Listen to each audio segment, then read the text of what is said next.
Welcome to Health Talks with Only My Health. Glaucoma is one of the leading causes of blindness worldwide. In India alone, we have 12 million people suffering from glaucoma.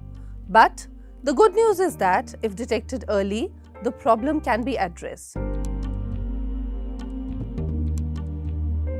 Today, we have with us Dr. Shibil Bhartia, Senior Consultant Ophthalmology from Fortis, who will tell us ways to address the disease. Dr. Bhartia, welcome to Health Talks. Thank you, Pooja. It's a pleasure to be here. So, Dr. Bhartia, let's start by asking you what is glaucoma और काले मोतियाबिंद को silent killer क्यों कहा जाता है? So, glaucoma is a set of diseases actually, all of which have the final common pathway. Glaucoma में आपकी आँख की नस, जिसको कि हम ऑप्टिक नर्व कहते हैं, जो कि आपकी आँखों को ब्रेन से जोड़ती है, वो अफेक्ट हो जाती है। टिपिकली जब आँखों का प्रेशर बढ़ जाता है, जिसको कि हम इंट्राओक्यूलर प्रेशर कहते हैं, तो ये डिजीज़ होती है हमारी आँखों में। इसे साइलेंट किलर हम इसलिए कहते हैं क्योंकि ग्लोकोमा के कोई सिम्टम्स नहीं होते। एटलीस्ट अर्ली स्टेजेस में इसको पता कर पाना बड़ा मुश्किल होता है मरीज़ के लिए खुद से, क्योंकि इसके कोई भी लक्षण या सिम्टम्स नहीं होते। Thank you, doctor. I think you've explained that very well. Now, what are the early signs of glaucoma? Early symptoms है नहीं पूजा, which is why it is called the silent disease of the eye. जब तक हमारे symptoms शुरू होते हैं, तब तक काफ़ी देर हो चुकी होती है। वो सिर्फ एडवांस स्टेजेस में symptoms होते हैं। अक्सर मरीज़ हमसे ये कहते हैं कि हमें तो बिल्कुल सही दिख रहा है। आपको सही दिख रहा होता है क्योंकि आपका पेरिफेरल विजन यानी आपका साइड का विजन धीरे धीरे डैमेज होना शुरू होता है, और उसमें भी ये नहीं होता कि दिखना बंद हो जाता है। उसमें भी ये होता है कि आपकी कॉन्ट्रास्ट समझने की जो शक्ति होती है वो कम हो जाती है। एंगल क्लोजर ग्लोकोमा एक ख़ास तरह का ग्लोकोमा है, एक सबसेट है ग्लोकोमा का, जो कि हिंदुस्तान में काफ़ी कॉमन है वेस्ट के मुकाबले। उसमें कई बार सिम्टम्स होते हैं, आपको बल्ब के आसपास या किसी भी इनकैंडेसेंट लाइट के आसपास रंगीन छल्ले से नज़र आते हैं। कई बार टिपिकल हेडेक्स होती हैं, जो कि फ्रंटल हेडेक्स और टेम्पोरल हेडेक्स होती हैं, और ये आंखों का प्रेशर बढ़ने की वजह से होती है। डॉक्टर शिबिल, व्हाट कॉजेस ग्लूकोमा और इसको हम डायग्नोज किस तरह कर सकते हैं? So the diagnosis of glaucoma is not something you can do on your own, and the causes of glaucoma also are usually not found. Glaucoma, primary glaucoma या जिसको कि हम इडियोपैथिक कहते हैं, जिसकी कोई वजह नहीं होती। प्राइमरी ग्लोकोमास में हम इकलौता जो एक रीज़न ढूंढ सकते हैं वो हेरिडिटी है, अनुवांशिक है ये डिजीज़, जिसमें एक जेनेटिक प्रीडिलेक्शन होता है। सेकेंडरी ग्लोकोमास वो ग्लोकोमास होते हैं जिनकी कोई वजह होती है। सेकेंडरी ग्लोकोमास इसलिए हो सकते हैं क्योंकि आपको कोई आंखों में चोट लगी हो, या आपने स्टीरॉइड्स यूज़ किए हो, या पोस्ट सर्जरी भी कई बार ग्लोकोमास हो सकते हैं, वो सेकेंडरी होते हैं। डॉक्टर, ग्लूकोमा और कैटरैक्ट को लेकर लोगों में काफ़ी कंफ्यूजन रहता है, तो काले मोतियाबिंद और सफ़ेद मोतियाबिंद में क्या डिफरेंस है? हाँ, दो बहुत अलग अलग चीज़ें हैं, जबकि हिंदी में दोनों को हम बहुत एक जैसा बोलते हैं। सफ़ेद मोतिया इज़ कैटरैक्ट और काला मोतिया इज़ ग्लोकोमा। कैटरैक्ट आपकी लेंस को अफेक्ट करता है, आँख के अंदर जो नेचुरल लेंस होता है, और जब वो ओपेक यानी जब वो पारदर्शी नहीं रहता तो उसको हम कैटरैक्ट कहते हैं। ग्लोकोमा तो एक ऑल टुगेदर डिफरेंट एंटिटी है, जो कि आपकी ऑप्टिक नर्व से संबंधित है, आपकी आँख की नस से संबंधित है। सो they very very different. Cataract से जो ब्लाइंडनेस या रोशनी जाती है वो रिवर्सिबल होती है। सैडली ग्लोकोमा से जो विजन लॉस होता है वो इरिवर्सिबल होता है, उसको हम कोशिश करके भी वापस नहीं ला सकते। Okay doctor, so who is more susceptible to glaucoma? Are people at a certain age at a higher risk? Yes, so glaucoma is also called Alzheimer's of the eye because it's related to aging more than anything else. जो दो peaks हम देखते हैं glaucoma diagnosis में, वो दो basic types of glaucoma के साथ वेरी करती हैं। एंगल क्लोजर ग्लोकोमा, जो कि हिंदुस्तान में बहुत कॉमन है वेस्ट के मुकाबले, वो यंगर एज ग्रुप में भी देखा जाता है, तो वो एक पीक 40s में दिखाई देती है, आपके 40 के दशक में। और जो ओपन एंगल ग्लोकोमा है वो ज़्यादा 60s में दिखाई देता है, वो ज़्यादा एल्डरली को अफेक्ट करता है। बच्चों को भी ग्लोकोमा होता है, न्यूबॉर्न ग्लोकोमास होते हैं, कॉन्जेनिटल ग्लोकोमास होते हैं। Doctor, it is said that glaucoma is hereditary.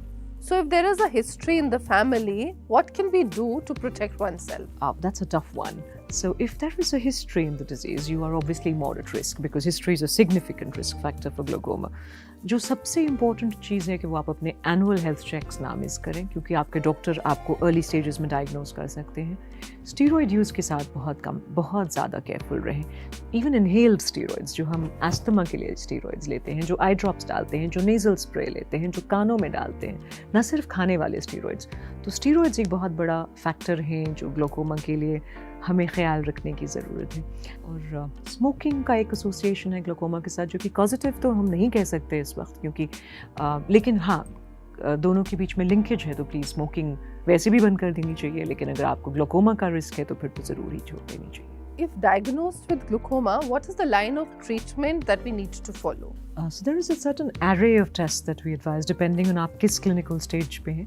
जो सबसे important test हम करके कोशिश करते हैं वो आपका आई प्रेशर मेजर करते हैं। अगर आपका आई प्रेशर बढ़ा हुआ होता है तो बहुत ही सिग्निफिकेंट रिस्क फैक्टर है ग्लूकोमा के लिए। इसके बाद हम आपके विजुअल फील्ड्स चेक करते हैं। विजुअल फील्ड्स मतलब आपके पेरिफेरल विजन की कॉन्ट्रास्ट किस कदर आपकी लाइट की सेंसिटिविटी कितनी है पेरिफेरल विजन में आपकी। और इसके अलावा हम एक OCT या ऑप्टिकल कोहेरेंस टोमोग्राफी करते हैं, जो कि आपकी ऑप्टिक नर्व की नर्व फाइबर की थिकनेस मेजर करता है। और आप जैसे और लोगों की, जिनका आपकी उम्र, आपका जेंडर और आपकी रेस के लोग हैं, उसका एक डेटाबेस मशीन में मौजूद होता है, जिससे उसको कंपेयर करते हैं हम। और एक टेस्ट होता है गोनियोस्कोपी, जिसमें कि हम आपकी आँख, इकलौता टेस्ट जिसमें हम आपकी आँख को छूते हैं, एक लेंस लगा करके आँख के अंदर जो ड्रेनेज का पाथवे है हम उसको इवैल्यूएट करते हैं। वो इसलिए इम्पोर्टेंट है कि हम डिसाइड कर पाएँ कि ओपन एंगल्स हैं या क्लोज्ड एंगल्स हैं। डॉक्टर भारतीया, क्या आप हमें बताएंगी कि आई ड्रॉप्स डालते वक्त किन बातों का खास ध्यान रखना चाहिए? आई ड्रॉप्स डालते वक्त 2-3 चीज़ों का ख्याल रखना बहुत ज़रूरी है। पहला, आपके हाथ साफ़ हो, और जब आप हमेशा एक्सपायरी चेक कर लें। जब हम बॉटल को खोलते हैं तो हमेशा ख्याल रहे कि हम बॉटल को यूँ खोलेंगे, ये जो हिस्सा है बॉटल का, इसको कभी हमें छूना नहीं है, क्योंकि ये कंटामिनेट कर सकता है आपके हाथों की वजह से सॉल्यूशन को। अंदर जो ये हिस्सा है, हमें इसको भी नहीं छूना है। और जब हम इसको टेबल पे रखते हैं तो यूँ ना रखें, बल्कि यूँ रखें। आई ड्रॉप डालने के लिए बहुत आसान तरीका है कि अपने लोअर लिड को आप अपने फिंगर टिप से नीचे कर लें, और बेहतर होगा कि आप एक फोल्डेड टिश्यू पेपर ले लें और उससे अपनी लिड को नीचे करें, और ऊपर देखते हुए यूँ करके आई ड्रॉप डालें। आँखों को वाइप करना है, जो भी एक्सेस दवा हो उसे। उसके बाद अपनी इंडेक्स फिंगर से जो आपकी आँख का एंगल है, वहाँ पर हल्का सा प्रेशर देना है टू अ काउंट ऑफ 10। इससे क्या होता है कि जो दवा आपकी आँख में गई है वो आपके ब्लड स्ट्रीम तक नहीं पहुँचती है। Doctor, now moving on to the next question. जैसा कि आपने कहा कि ग्लूकोमा का इलाज 3 स्टेजेस में किया जाता है, ड्रॉप्स, लेजर एंड सर्जरी। तो लेजर आप किस स्टेज पर रेकमेंड करते हैं? स्टेजिंग तो कभी भी हो सकती है। लेज़र, ये वो लेज़र नहीं है जिससे आपकी नज़र बेहतर होती है, ये लैसिक नहीं है। ये लेज़र सिर्फ इसलिए है कि हम आपका आई प्रेशर कम कर सकें। अगर हम ओपन एंगल ग्लूकोमास की बात करें तो एक डिफरेंट लेज़र यूज़ होता है, जिसको कि हम सिलेक्टिव लेज़र ट्रेबेक्युलोप्लास्टी कहते हैं। ये हम शुरू में भी कर सकते हैं as an alternative to eye drops, और हम इसे बाद में भी कर सकते हैं एज एन एडजंक्ट और an additive to eye drops. Angle closure glaucoma का डेफिनेटिव ट्रीटमेंट एक लेज़र होता है। एंगल क्लोजर ग्लूकोमा के ज़्यादातर पेशेंट्स में ये लेज़र करते हैं हम, जिसको कि हम पेरिफेरल आयरोडोटमी कहते हैं, जिसमें आँख का जो ब्राउन हिस्सा है, आइरिस, इसमें हम एक छोटा सा छेद कर देते हैं, जो कि एक ऑल्टरनेट पैसेज बनाता है फ्लूइड को ड्रेन करने के लिए। We see a lot of people with diabetes who are suffering from glaucoma. So is there a link between glaucoma and diabetes? So diabetes per se can damage the small blood vessels in your eye. And when these small blood vessels get damaged, तो इन blood vessels से blood और protein दोनों leak होना शुरू हो जाते हैं। Retina में जब ये ब्लीडिंग होती है तो इसको हम डायबिटिक रेटिनोपैथी कहते हैं, और जब ये सेंटर ऑफ द रेटिना में स्वेलिंग की तरह प्रोजेक्ट होती है तो उसको हम डायबिटिक मैक्यूलोपैथी कहते हैं। ये दोनों डिजीज़ प्रोसेसेस अगर हम कंट्रोल नहीं करें तो ये इवेंचुअली ब्लाइंडनेस कॉज कर सकती हैं।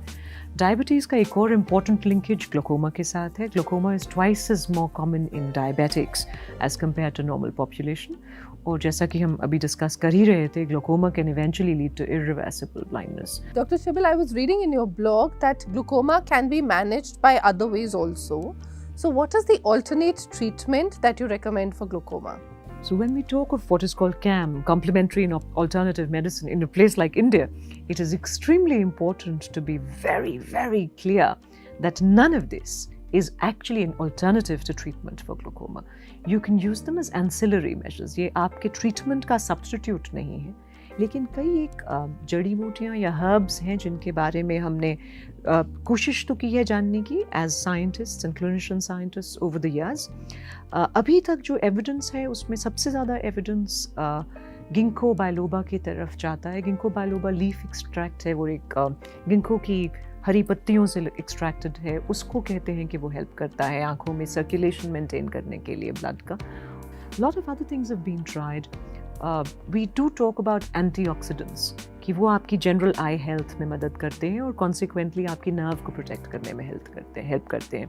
आपका प्लेट जितना कलरफुल होगा, उसमें जितने रेड, ग्रीन, ब्लूज और येलोज होंगे, वो सारे आपकी आई हेल्थ को सपोर्ट करते हैं. Dr. Shibal, how can yoga help in managing glaucoma? कोई ऐसे आसन हैं जो हमें इस दौरान नहीं करने चाहिए? This is so much in the news आजकल, right? So this is a study which was conducted by one of my favorite teachers, in which they spoke of the benefits of meditation, not exactly yoga. ध्यान और योगा, जिसमें कि आप postural yoga जैसे हम अंग्रेजी में कहते हैं, जिसमें आप particular postures adopt करते हैं, दो अलग चीज़ें हैं. तो ये जो स्टडी आई थी जिसके बारे में आपने मेरे ब्लॉग में भी पढ़ा, वो मेडिटेशन की तरफ थी कि अगर आप माइंडफुलनेस प्रैक्टिस करते हैं तो वो आपके आई प्रेशर को कंट्रोल करने में हेल्प करता है. योगा के कुछ पोस्चर्स हैं जो कि आँखों के लिए बहुत हानिकारक हैं, ख़ास तौर पे ग्लोकोमा के पेशेंट्स के लिए. तो हम उन्हें एक्चुअली वार्न करते हैं कि आपको ये नहीं करना. One of them is something which was so popularized by Baba Ramdev, the kapalbhati, जिसको कि हम वलसालवा मैनीवर कहते हैं. जबकि आप अपनी नाक बंद करते हैं और एक एपिग्लोटिस को क्लोज करने के बाद एक्सेल करते हैं विद फोर्स, उससे आंखों का प्रेशर बढ़ता है. You not supposed to do that. Any forcible expiration increases the eye pressure. And any postures of yoga in which your head is below the level of your chest should be avoided. और ये documented evidence है कि जिनके साथ जो patients ये करते हैं उनका ग्लोकोमा ज़्यादा fast progress करता है. Dr. Shibal, thanks a lot for talking to us today. This will go a long way in creating awareness about glaucoma. Thank you so much. It's a pleasure, and you know, it's such a wonderful platform to have to talk about glaucoma, because अभी भी हिंदुस्तान में कम से कम glaucoma के बारे में awareness तो उस level पे है नहीं जहाँ हम चाहेंगे. So thank you, Pooja.